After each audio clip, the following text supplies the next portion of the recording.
Good morning, everybody. How you doing today? My name's Andrew. I'm Daniel. I'm Joel. I'm Autumn. I'm Grandpa. I'm Megan. I'm Tracy. I'm Matt. And we're some of the Veggie boys. And girls. And we'd like to thank you for stopping by. You see this new truck? It's pretty fancy. We haven't had one like that in a long time. Yeah, our other blue truck, it turns out that the head gasket went in it. So right now we're trying to decide, do we get that fixed and just use it here on the farm, or we're not sure yet. We're gonna figure it out. So first things first, we're on our way out to the garden this morning. The girls were telling us that we need some red beets. There were a few orders that need to be harvested, so that's what we're working on now.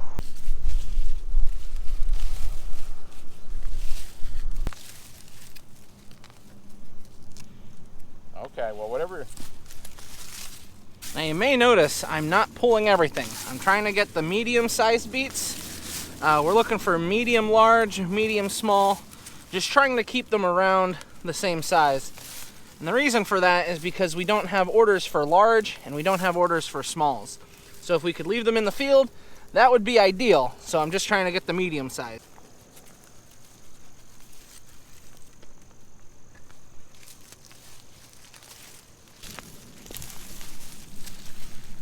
So a while back, someone asked me about the variety of our red beets, and I had talked in a video about the variety we raise, which is called Detroit Supreme. And one of the reasons why we love these Detroit Supremes is because they stay smaller. The problem we had with our older variety is a lot of them would turn out like this. See, this one got really, really big. And those are a little harder for us to sell. But now if the red beets all stay a smaller size, for example, what I'm harvesting right now, we can sell them a lot quicker. And I've never noticed a difference in like how hard they are to pull. When it's drier out, it's always harder to pull red beets. We've had enough moisture in the ground as of late that we don't really have that problem. But I don't know if from variety to variety, they're harder to pull. From what I've seen, pulling red beets is pulling red beets. We were looking for smaller mediums, which is this basket, and some larger mediums. Maybe you can't tell the difference in the size, but people will prefer the medium-sized beets over the larger ones or the really smaller ones. So that's why we were trying to keep them all around this size. Oh.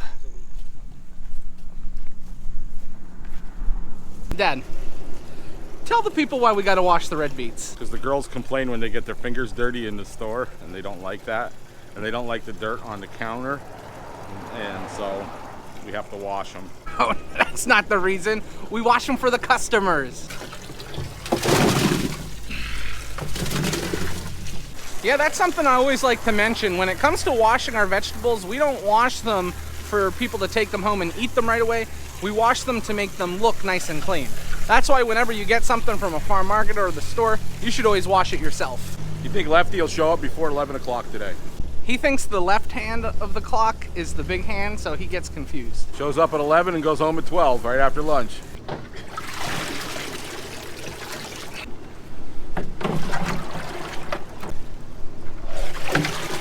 Now we got all of our red beets harvested. We're gonna let them sit out here and dry a little bit. They look really, really nice. They got some beautiful color to them, and these have a great flavor because I've eaten a lot of red beets this year. Red beets are taken care of. I was getting some tomatoes for a customer. We just put them in her car. We're going over a list of a few things that we need for picking. So now that's all squared away. That means we're heading back to the fields.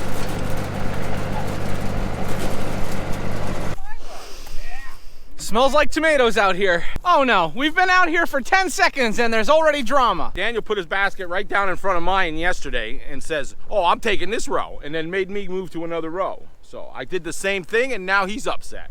I am the baby. I deserve special treatment.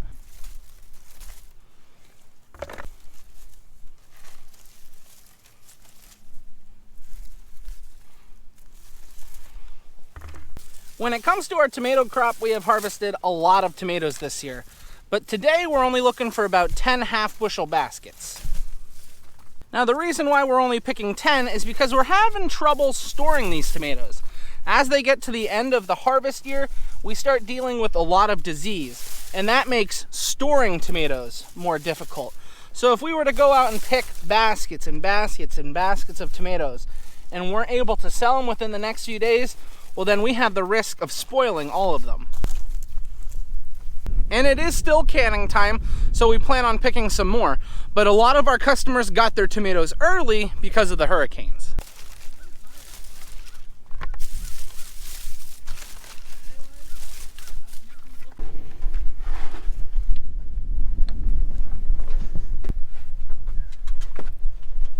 So not only did we need plum tomatoes, we also need round tomatoes, and we are looking for about 20 to 25 baskets of round canning tomatoes. Most importantly, we're just trying to get a mix of really nice tomatoes back at the farm market, trying to get them out of the field. It's pretty windy here today. I don't know if you could tell. We have a storm rolling in that's gonna drop 2.5 inches on us.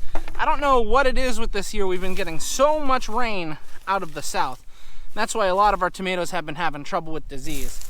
So we're just trying to get some picked off. That way they can be back at the farm market, and that way we won't have to pick tomorrow in the rain.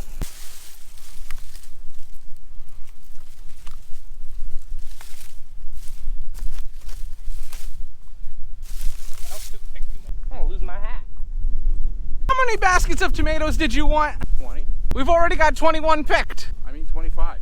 We just finished off 25 baskets of round tomatoes, so now we've got our round tomatoes harvested, we've got our plum tomatoes harvested, and Joel showed up to help us. Oh, by the way, hi. How were the miniature donkeys this morning? Did you have any trouble with them? Oh, I did, Andrew. Buster got out and he started chasing Lay all over the place, and then Rocky wasn't cooperating.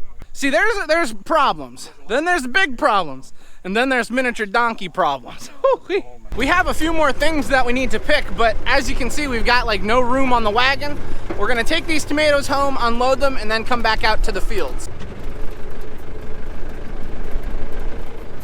Can you guys believe it's almost the end of September? This year has flown by.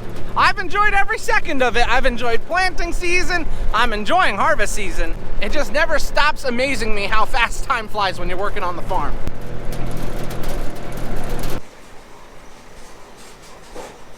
Now we are back at the farm market, and we're actually below the farm market in our storage, and we're working on cleaning up some of these tomatoes. Because of the amounts of rain and the plants starting to die, some of them are a little on the dirtier side, so we want to clean them up a bit.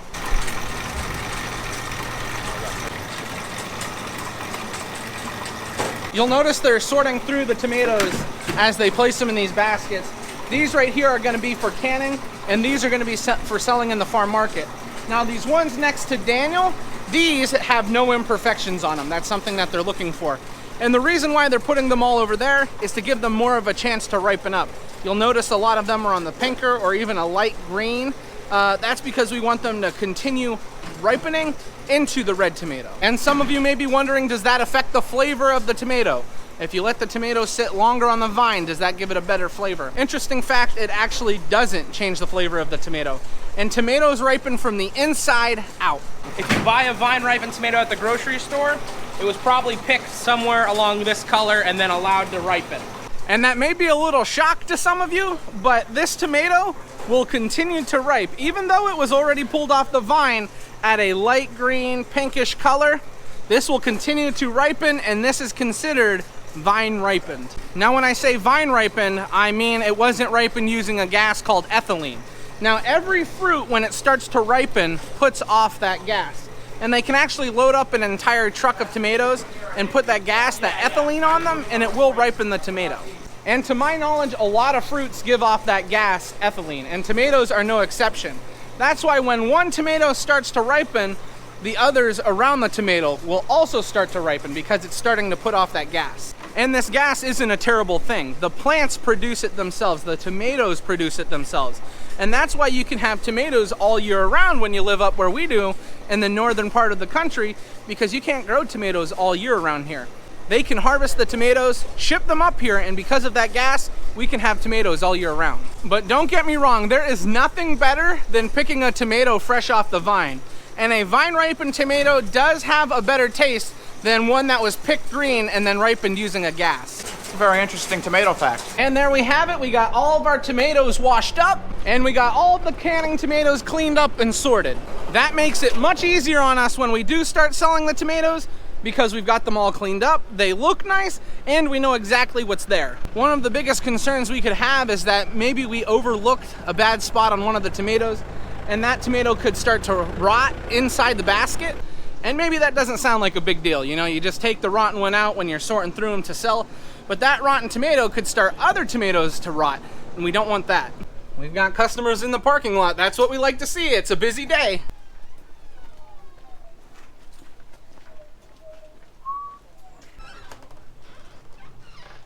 I'm not gonna be too loud because Dad's watching the news, but we're having some lunch. We're having chicken patties, and we're also having soup. Of all kinds of soups, we're having vegetable soup too. I came up to the house to eat lunch with my wife, so we're sitting here, and then we got Callie. She's relaxing.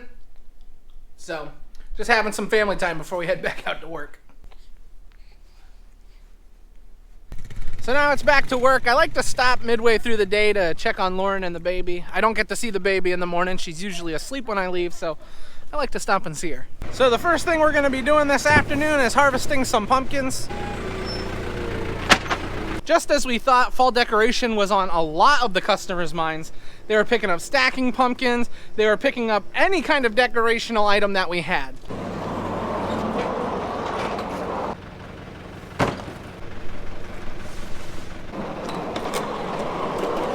We gotta close that door. Tell them why, Joel.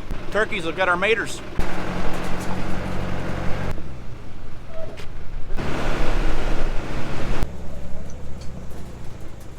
Now, when it comes to pumpkins, we're looking for a few different things. We're looking for anything crazy that we can find.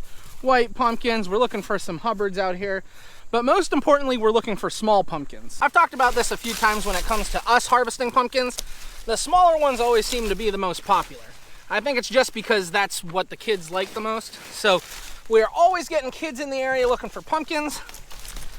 So that's why we start picking a lot of small pumpkins.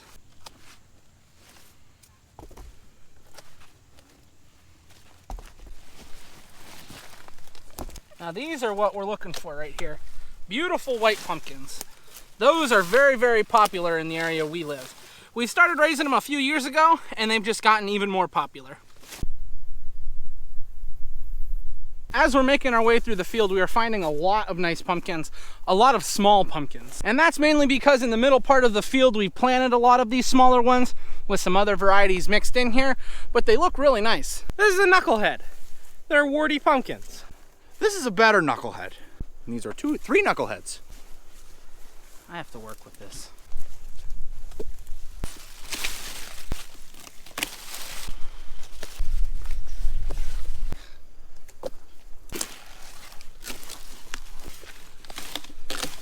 Here, Joel, got a Joel. Dang, that's a thick one.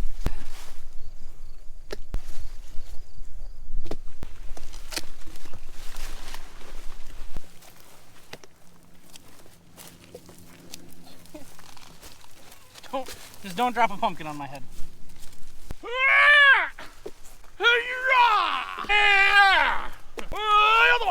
We just finished picking. Now we're gonna drive down through and load up all the pumpkins. I think we got plenty of pumpkins. The only thing now is we've got to load them up. I think we might have too many pumpkins picked, but we'll just come back and get them at a later time.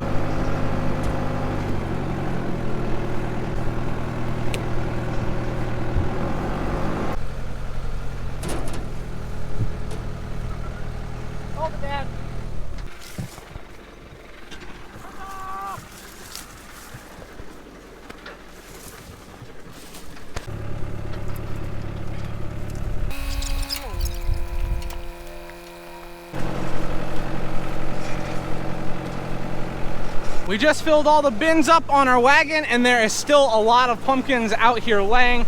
We got our first bin that's full of all our miscellaneous stuff, and then the rest is pumpkins all the way through. And we got a lot of nice stuff. Oh no. Ooh. It's all in the percussion. Yeah, all in the shock absorption. Yeah.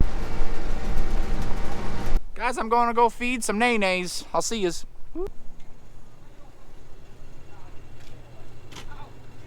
Now that we're back with all of the pumpkins, we've got them unloaded off of the wagon, and now we're just consolidating bins. We're just trying to get some of these empty bins moved out and just get the larger, fuller bins in place. So we've just been moving pumpkins from bin to bin and bringing in some of the pumpkins we just harvested. We're getting ready to put everything away here in the farm market. We've got to take all the stuff on the shelves. We've got to put it on our things over here and then take them into the cooler. Everything went pretty well today. We got a lot of stuff harvested. We got pumpkins harvested. Good day. So we just got the farm market closed up. We got everything put away, and then a customer came in after everything was put away. So I'm heading up to the house. Matthew and Tracy are staying down here with the customer. I got a pumpkin. Now, I already got a sneak peek at what we're having for dinner, but wait until you guys see what we're having. Oh, my Grammy, tell them what we're having for dinner tonight. We're having stuffed peppers. Stuffed red and yellow peppers. Then we have some green beans, mashed potatoes, and some honeydew. I don't know about you guys, but that sounds delicious. Right now, Lauren is trying to put Callie down, and it is not going well. Callie is fighting sleep. So this is where we're gonna end the video. We also got Great Uncle Roy here. Check it out. So that means this is where we're gonna end the video. We wanna thank everyone for watching, and we hope to see you next time. Bye-bye. Bye-bye.